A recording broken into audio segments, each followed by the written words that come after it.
नमस्कार, मैं हूं पंकज भार्गव। बस अब से आधे घंटे बाद प्रधानमंत्री को आज पूरी दुनिया सुनने वाली है। थोड़ी देर के बाद वर्ल्ड लीडर नरेंद्र मोदी एक बहुत इंपॉर्टेंट मैसेज शेयर करने वाले हैं। काउंटडाउन शुरू हो चुका है। आप इंडिया टीवी पर नरेंद्र मोदी की बात सुनेंगे 8:30 बजे।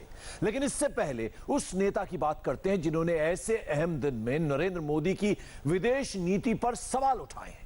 राहुल गांधी ने आज मोदी से सवाल पूछने का नया तरीका चुना और गड़बड़ कुछ ऐसी हो गई कि राहुल गांधी से ही सवाल पूछे जाने लगे। What is it about India's situation that has made China act in such an aggressive way? Rahul Gandhi ने वीडियो गेम खेलना शुरू किया और पहले ही एपिसोड में जबरदस्त तकनीकी खामी पकड़ी गई। राहुल चीन चीन चिल्लाते रहे। 3 मिनट 38 सेकंड तक राहुल ने मोदी की विदेश नीति को फेल बताया, लेकिन इस वीडियो को देखने वालों की नजर राहुल की बात पर कम और बालों पर ज्यादा गई। सियासी खबर की स्क्रिप्ट लिखते वक्त नेताओं के बाल की खाल निकालने वाली कहावत आज अलग अंदाज में सही बैठ गई। एक साथ राहुल की तमाम तस्वीरें देख लीजिए, खुद समझ जाएंगे वीडियो डालते वक्त गड़बड़ी कहां हुई। राहुल आए थे सोशल मीडिया में हीरो बनने और अब ताने सुनने पड़ रहे हैं। राहुल गांधी खुद देख लें। राहुल के वीडियो पर किसी ने लिखा 10 जुलाई को राहुल गांधी के बाल छोटे थे और 17 जुलाई को बढ़ गए। 7 दिन में ऐसा कैसे हो सकता है? क्या राहुल गांधी ने पुराना वीडियो शेयर किया है? सोचिए, राहुल गांधी वीडियो में कुछ तो गड़बड़ है। राहुल गांधी गजब खिलाड़ी है। सोशल मीडिया में आते हैं तो हड़बड़ी में कुछ गड़बड़ी कर ही देते हैं और पकड़ में भी बहुत जल्द आ जाते हैं। मेजर सुरेंद्र पूनिया ने राहुल गांधी की 2 फोटो शेयर की और लिखा, इसमें भी घपला। एक फोटो 10 जुलाई और दूसरा या तो किसी खास चीनी ऐप से एडिटिंग की गई है या फिर भाई सबको बता दो ऐसा क्या खाते हैं कि एक सप्ताह में ही बाल इतने बढ़ गए। चीन जैसे सीरियस मुद्दे पर, विदेश नीति जैसे गंभीर बातों पर राहुल अपना ही पुराना वीडियो क्यों शेयर करेंगे, ये बात किसी को समझ में नहीं आ रही।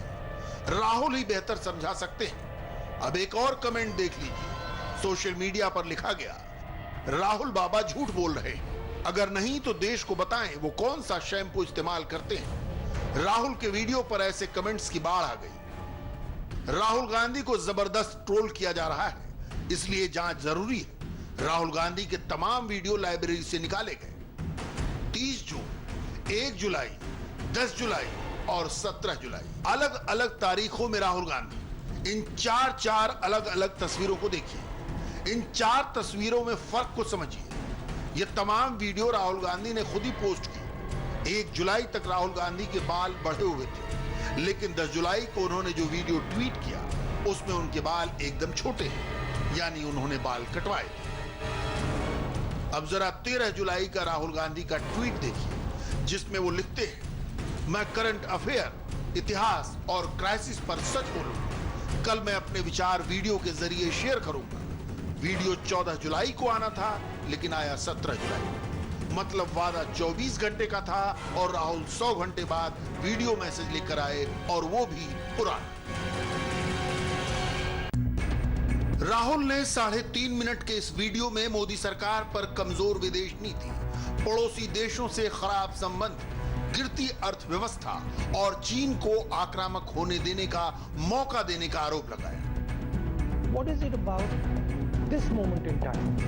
राहुल के इस वीडियो को कई कैमरों से अलग अलग एंगल से रिकॉर्ड किया गया, फिर काफी एडिटिंग की गई, ग्राफिक्स का जबरदस्त इस्तेमाल हुआ, तब कहीं जाकर इसको लॉन्च किया गया।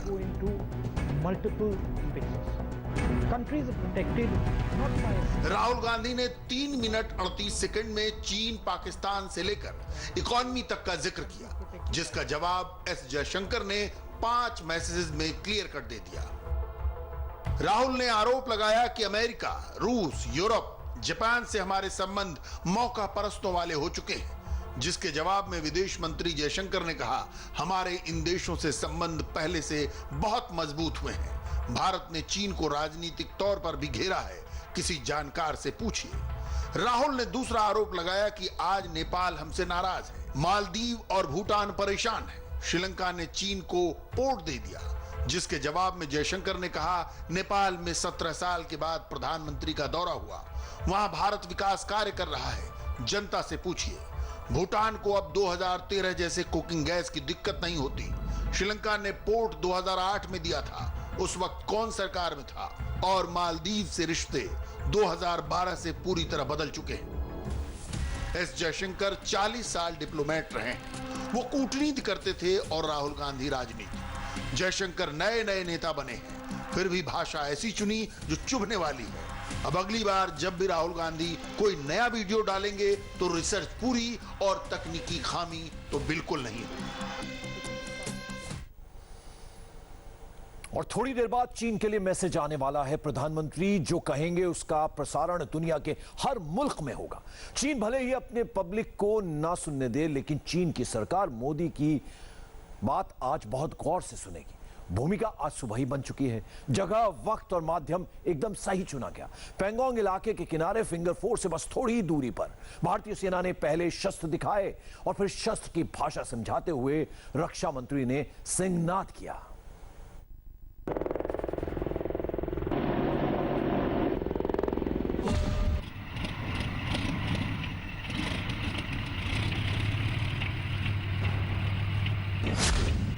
पैंगोंग लेक की तस्वीरें दिखाकर आपके दिमाग में हजारों सवाल क्रिएट किए गए। उसी पैंगोंग लेक के पास भारत ने अपनी ताकत चीन को दिखाई है। सबूत इसी टीवी स्क्रीन पर है। पैंगोंग लेक के आसपास की सैकड़ों सैटेलाइट तस्वीरें वायरल की गई। चाइनीज प्रोपेगेंडा आपके मोबाइल तक पहुंचाया गया। उसी पैंगोंग के इलाके में भारत ने अपने अपाचे भी उड़ाए, T-90 टैंक भी दौड़ाया। पैरा कमांडो ने पराक्रम का प्रदर्शन भी किया। देश हित में सबसे पहले इन तस्वीरों को देखिए और विस्तार से इनका मतलब समझिए। पैंगोंग सो पर यह हिंदुस्तान का फौलाद T-90 टैंक है, जिसकी गरज कई किलोमीटर दूर तक सुनाई देती है। जब यह चलता है तो दुश्मन के पैर कांपने लगते हैं। एलएसी पर भारतीय सेना ने T-90 टैंक की क्यों तैनात की है, इसके पीछे की वजह समझिए। T-90 टैंक का वजन 48 टन है। दुनिया के हल्के टैंकों में से एक है। 1 मिनट में 8 गोले दाग सकता है। टैंक में अचूक 125 mm की मेन गन है। एंटी टैंक मिसाइल को नाकाम करने की तकनीक है। बगैर फ्यूल ड्रम के एक बार में 550 किलोमीटर तक जा सकता है। ये 9M119 reflex anti tank guided missile को भी फायर करने में सक्षम है। 24 घंटे 365 दिन किसी भी हालत में युद्ध के लिए तैयार। इसकी रफ्तार 60 किलोमीटर प्रति घंटा है। रक्षा मंत्री राजनाथ सिंह के सामने T-90 टैंक्स ने अपने शौर्य का प्रदर्शन किया, दिखाया कि कैसे जंग में वो विजयी ऑपरेशन को अंजाम देंगे।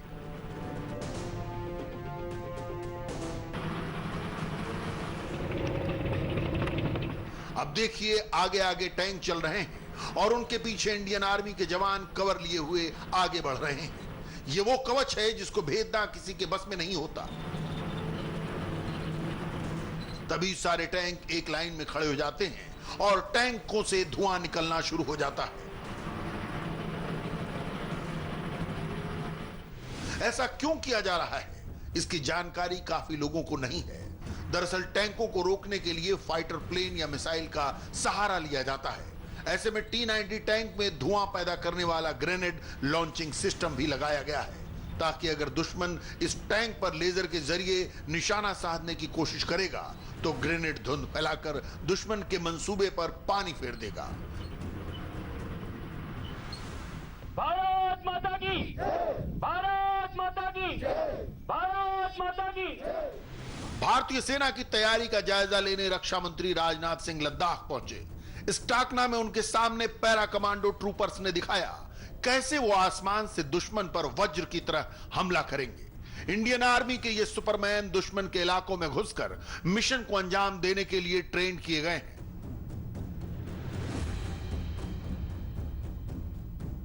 इस बीच रक्षा मंत्री ने पीका मशीन गन को परखा, कंधे पर टिकाया और निशाना साधा। निशाना किस तरफ है यह बताने की जरूरत नहीं है, क्योंकि यह तस्वीर चीन के लिए सबसे बड़ी चेतावनी है। पीका मशीन गन 1.5 किलोमीटर तक सटीक निशाना लगाती है। मैक्सिमम रेंज 3800 मीटर तक है। 1 मिनट में 650 से 700 राउंड फायर करती है। इस गन का इस्तेमाल पैरा कमांडो करते हैं। लद्दाख जैसी जगहों पर यह गन बहुत काम की है। एलएसी के करीब से राजनाथ सिंह ने चीन को क्लियर वार्निंग भी दी। मैं इतना यकीन दिलाना चाहता हूं कि भारत की 1 इंच जमीन को भी दुनिया की कोई ताकत छू नहीं सकती है, उस पर कब्जा नहीं कर सकती। यह भी मैं कह देना चाहता हूं 2 टूक शब्दों में, यदि कोई दुनिया की ताकत हमारे स्वाभिमान पर चोट पहुंचाने की कोशिश करेगी तो उसे किसी भी सूरत में हम बर्दाश्त नहीं करेंगे। उसका हम मुंहतोड़ जवाब देने के लिए भी तैयार रहेंगे। आसमान से दुश्मन को मुंहतोड़ जवाब देना हो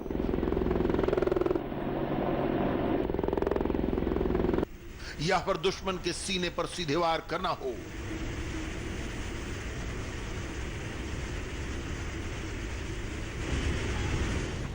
भारतीय सेना हर एक चुनौती के लिए पूरी तरह तैयार है।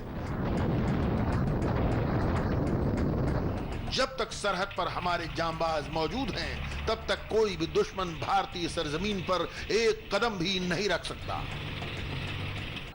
तो दुनिया की नजर हिंदुस्तान पर है, लेकिन देश के नेताओं की नजर राजस्थान पर है। यकीन मानिए, कांग्रेस की सरकार की पुलिस खुद कांग्रेस के नेताओं के ही पीछे लगी है। मुख्यमंत्री अशोक गहलोत की पुलिस कांग्रेस के ही विधायकों से पूछताछ करने मानेसर पहुंची है। इस चीज को समझने के लिए पहले आपको इस टेप को सुनना पड़ेगा। पहेली हो गई है राजस्थान के मुख्यमंत्री की कुर्सी।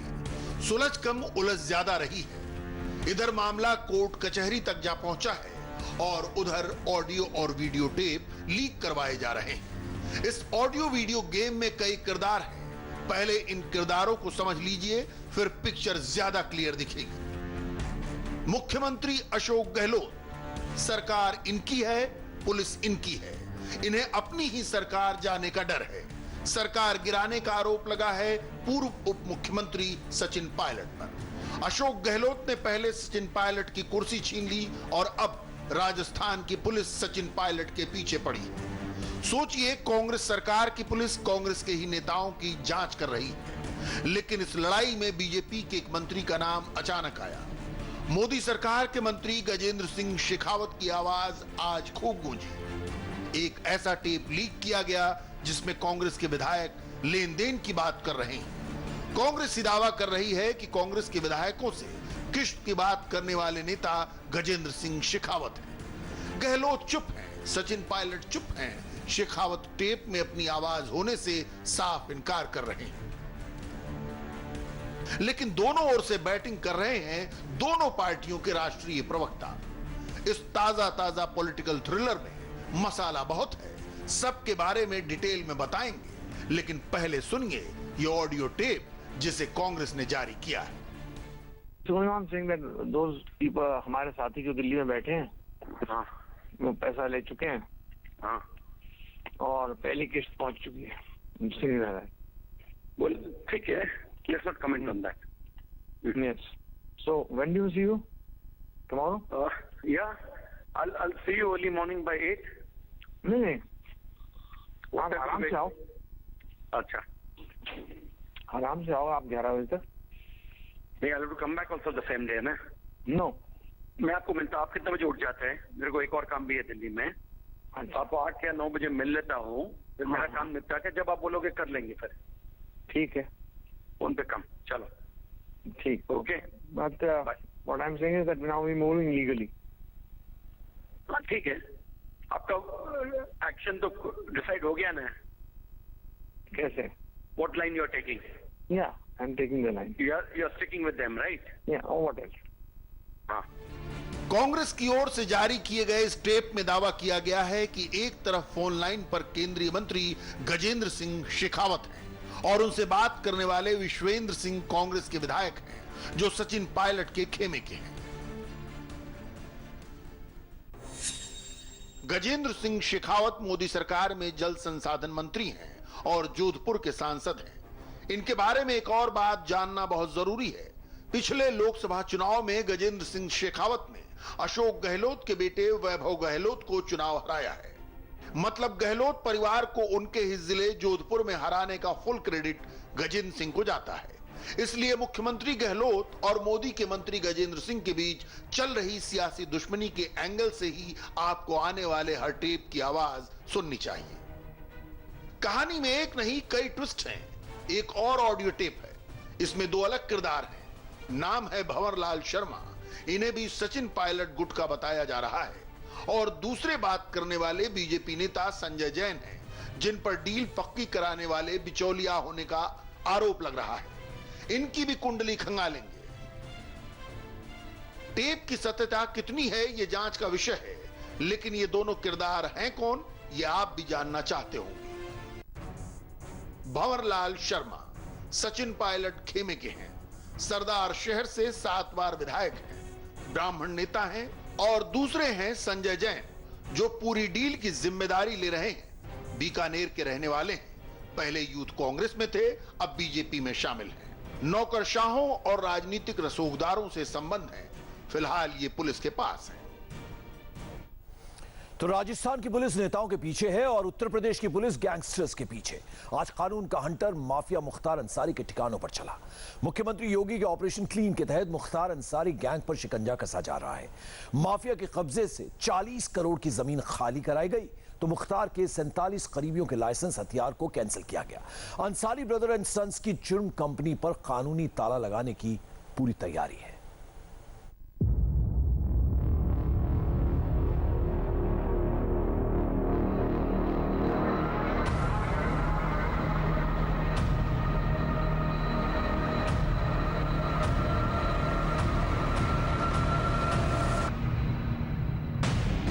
उत्तर प्रदेश में कानून के दुश्मनों की क्राइम फाइल खुल चुकी है। पुलिस के हाथ मुख्यमंत्री योगी आदित्यनाथ ने खोल दिए हैं। 3 दशकों से स्थापित जुर्म के सबसे बड़े साम्राज्य को ढहाने की मुनादी गली गली शुरू कराई जा चुकी है।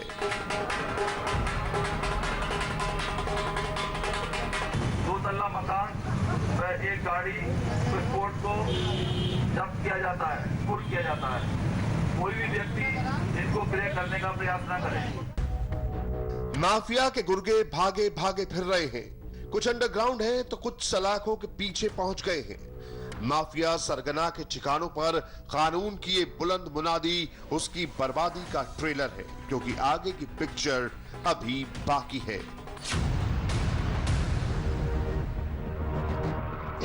अगला number Mukhtar Ansari. 6 foot 2 inch की कद काठी, रौबदार मूछें, बदन पर खादी का चोला, लेकिन खादी के पीछे छिपा है दर्जनों बेगुनाहों के खून का खतरनाक चेहरा। यही है उत्तर प्रदेश के सबसे खूंखार मुखिया मुख्तार अंसारी का कैरेक्टर और बायोडेटा। मुख्तार अंसारी की क्राइम फाइल के पन्नों को पलटे उससे पहले अंसारी ब्रदर एंड सन्स की कुंडली देखिए। मुख्तार अंसारी बीएसपी विधायक, अफसा अंसारी बीएसपी नेता, रिश्ता पत्नी। अफजल अंसारी बीएसपी सांसद, रिश्ता भाई। अब्बास अंसारी बीएसपी नेता, रिश्ता बेटा। सिबकतुल्लाह अंसारी पूर्व विधायक, रिश्ता भाई।